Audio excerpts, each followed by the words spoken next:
The case of Dean Arnold Corll, infamously known as the Candy Man and the Pied Piper, stands as one of the most harrowing and consequential episodes in American true crime history.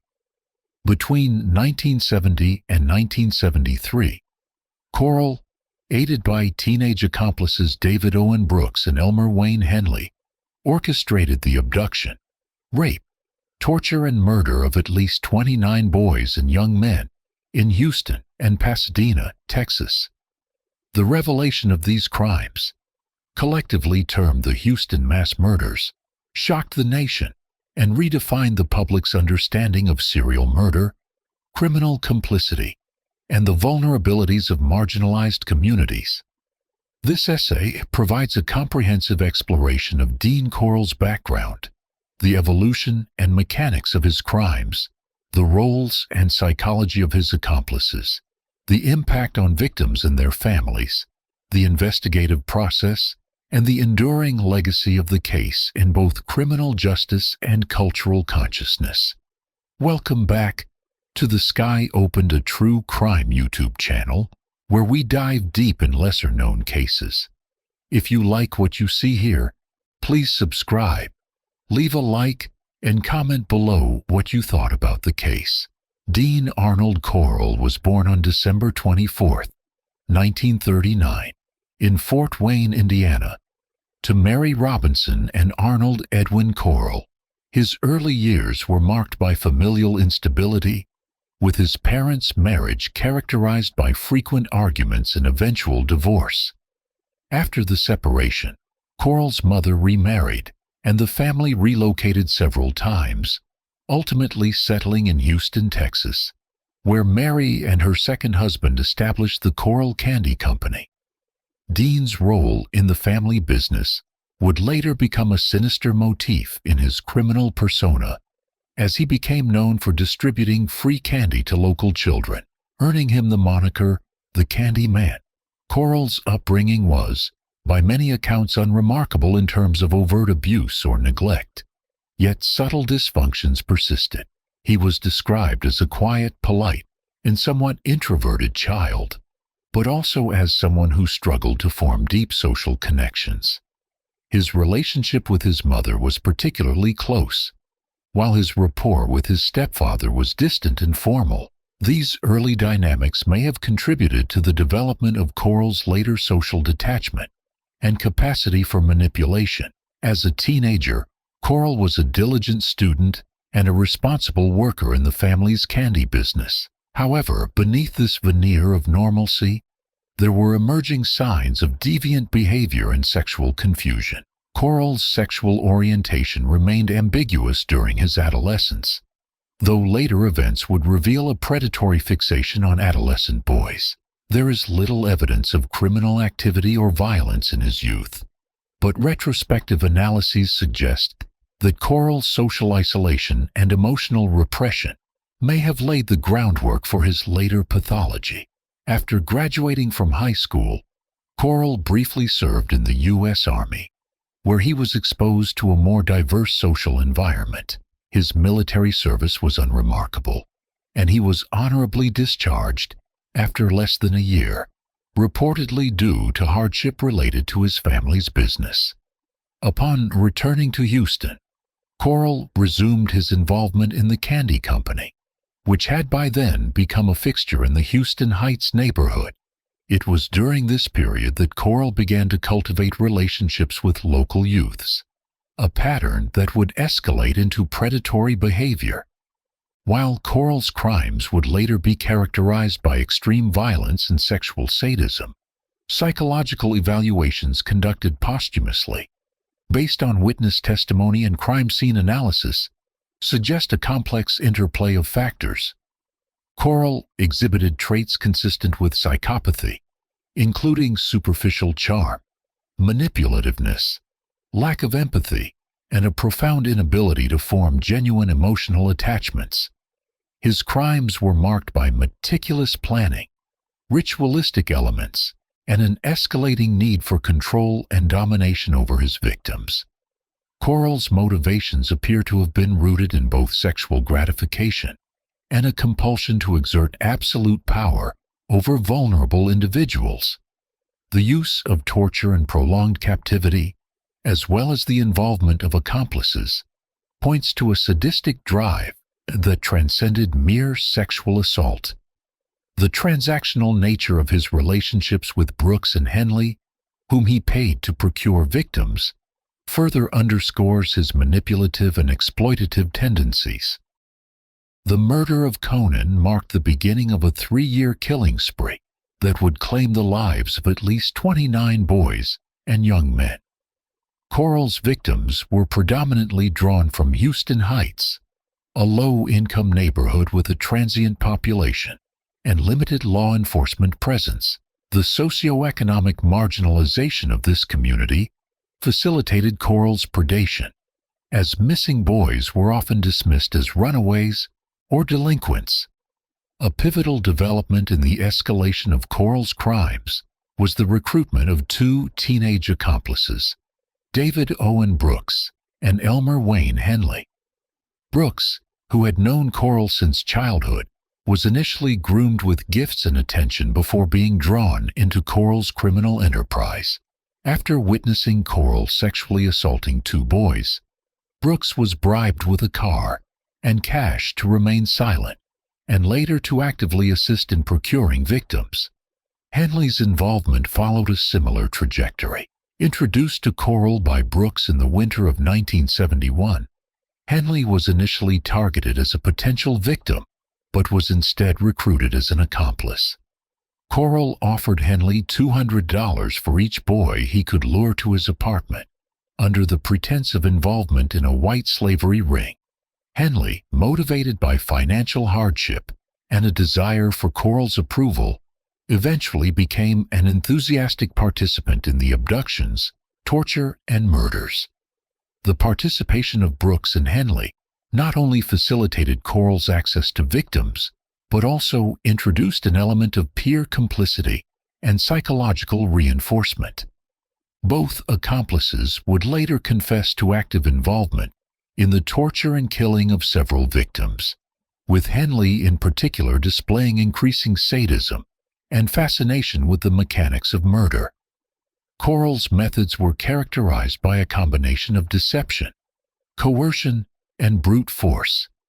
Victims were typically lured with offers of parties, rides, or drugs, often facilitated by the presence of Brooks or Henley, who were known and trusted within the local youth community.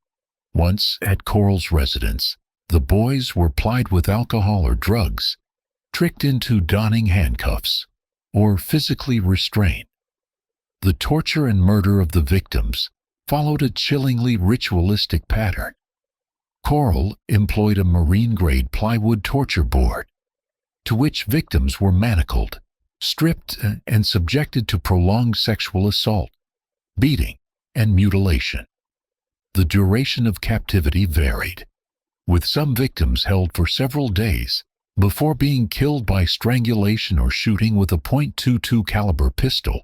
The bodies were then wrapped in plastic sheeting and buried in one of several predetermined locations, including a rented boat shed in southwest Houston, a beach on the Bolivar Peninsula, and woodland near Lake Sam Rayburn. The brutality of the murders was compounded by the psychological torment inflicted on the victims, many of whom were friends or acquaintances of Brooks and Henley. The use of familiar faces as lures not only facilitated abduction, but also deepened the sense of betrayal and horror experienced by the victims. As the killing spree progressed, Corll's methods became increasingly brazen and sadistic. The involvement of Brooks and Henley intensified, with both accomplices participating directly in the torture and murder of several victims. Notably, Henley's confessions reveal a growing fascination with the endurance of the victims and a willingness to inflict suffering for its own sake. The final phase of the murders was marked by a breakdown in the relationship between Corll and his accomplices. Tensions escalated as Corll's demands became more extreme and his paranoia increased. The culmination of this volatile dynamic occurred on August 8, 1973, when Henley, fearing for his own life and that of a friend, shot and killed Corll during a confrontation at Corll's Pasadena residence. This act of self-preservation brought an abrupt end to the killing spree and initiated the unraveling of the Houston mass murders.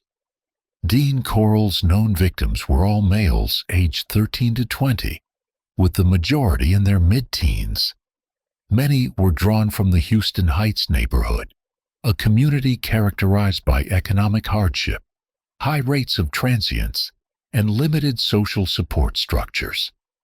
The selection of victims from this demographic was both opportunistic and strategic, as the disappearances of boys from marginalized backgrounds were less likely to prompt immediate or sustained investigations.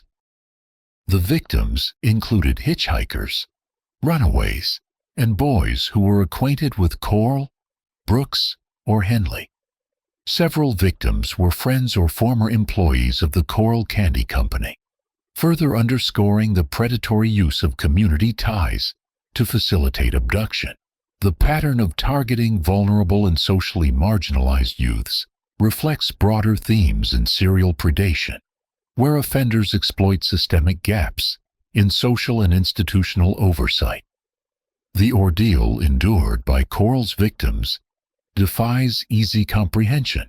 Abducted under false pretenses, the boys were subjected to prolonged captivity, sexual assault, torture, and ultimately murder. The psychological terror of betrayal, often at the hands of acquaintances or friends, compounded the physical suffering inflicted by Corll and his accomplices.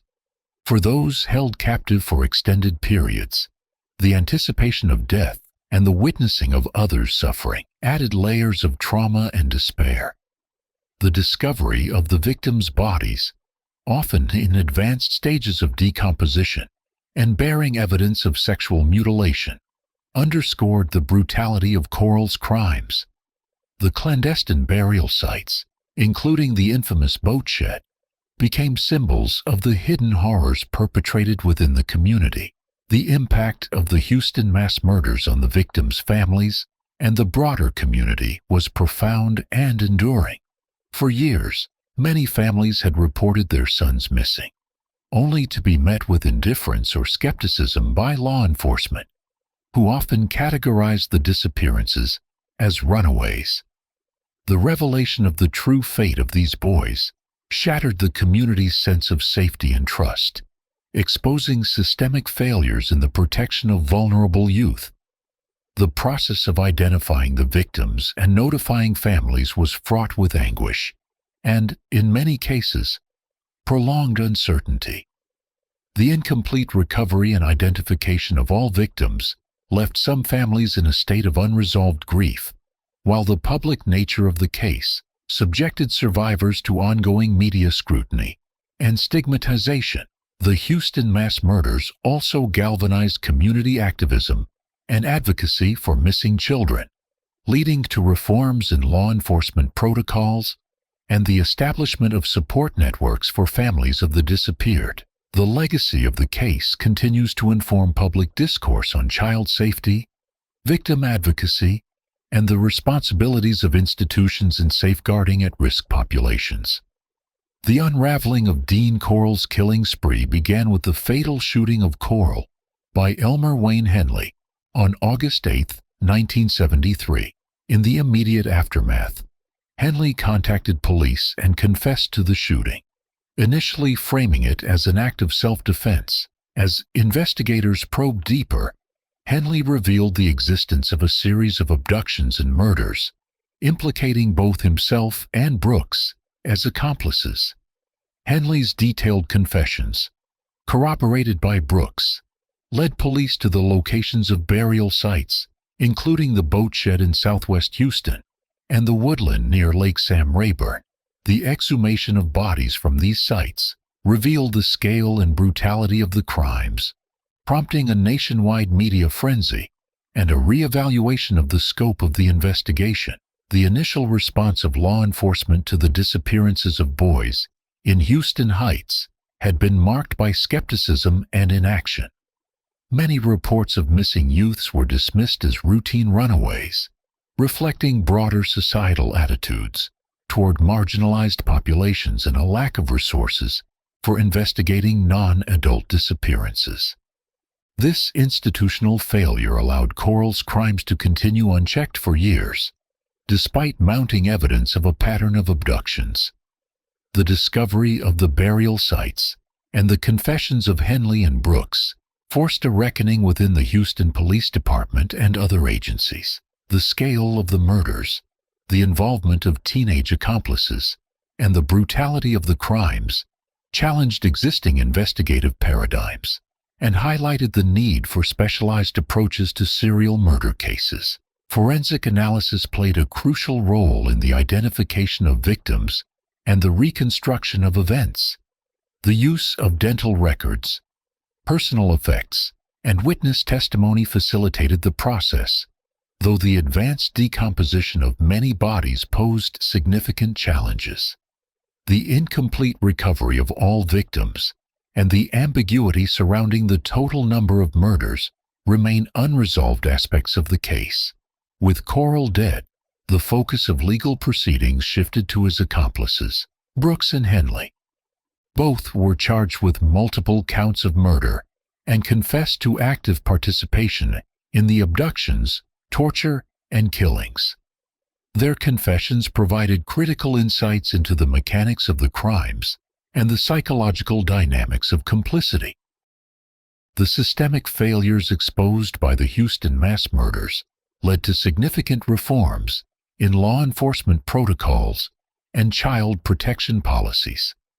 The tendency to dismiss missing children as runaways was re-evaluated, and new procedures were implemented to ensure more thorough and timely investigations of disappearances. The case also contributed to the development of specialized units for the investigation of serial crimes and the establishment of databases for missing and unidentified persons. Advocacy groups and community organizations emerged in the wake of the murders, providing support to families of missing children and lobbying for legislative changes. The legacy of the case is evident in the continued evolution of child protection laws, the expansion of victim support services, and the increased public awareness of the vulnerabilities of marginalized youth. Despite the extensive investigation and prosecution of the Houston mass murders, several questions remain unresolved. The true number of victims claimed by Corll may never be known, as some bodies remain unidentified or unrecovered. The possibility of additional accomplices or unreported crimes has been the subject of ongoing speculation and investigation. The psychological motivations of Corll, Brooks, and Henley continue to be debated by criminologists, psychologists, and legal scholars. The case raises enduring questions about the nature of evil, the capacity for ordinary individuals to commit extraordinary acts of violence, and the mechanisms by which communities and institutions can fail to protect their most vulnerable members. The Houston mass murders have been the subject of numerous books, documentaries, and fictionalized accounts, contributing to the development of the Candyman mythos in popular culture. The case has inspired comparisons to other notorious serial killers and has become a reference point in discussions of criminal pathology, group complicity, and the dark undercurrents of American society. The enduring fascination with the case reflects both a morbid curiosity about the extremes of human behavior and a collective effort to understand and process the trauma inflicted by such crimes. The story of Dean Corll and his victims serves as a cautionary tale about the dangers of complacency, the importance of vigilance, and the need for compassion and accountability in the face of evil. The true crime saga of Dean Corll and the Houston mass murders is a story of unimaginable brutality, systemic failure, and the enduring resilience of survivors and advocates. From Corll's early life and psychological development to the evolution of his crimes, the recruitment of accomplices, the suffering of victims, and the eventual unraveling of the case. Every facet of the narrative reveals complex dynamics of power, manipulation, and vulnerability. The legacy of the Houston mass murders extends beyond the confines of criminal history, shaping public policy, law enforcement practices, and cultural consciousness. The case stands as a stark reminder of the capacity for evil to flourish in the shadows of indifference and neglect, and of the imperative to safeguard the rights and dignity of all individuals, especially the most vulnerable. As society continues to grapple with the lessons of the past, the story of Dean Corll and his victims remains a touchstone for reflection, reform, and remembrance. The names and faces of the boys lost to the Houston mass murders endure as a testament to the human cost of violence and the enduring quest for justice and healing. Thanks for watching. Please make sure to subscribe so you're always dialed into true crime cases. Also, leave a comment down below what you thought about the case.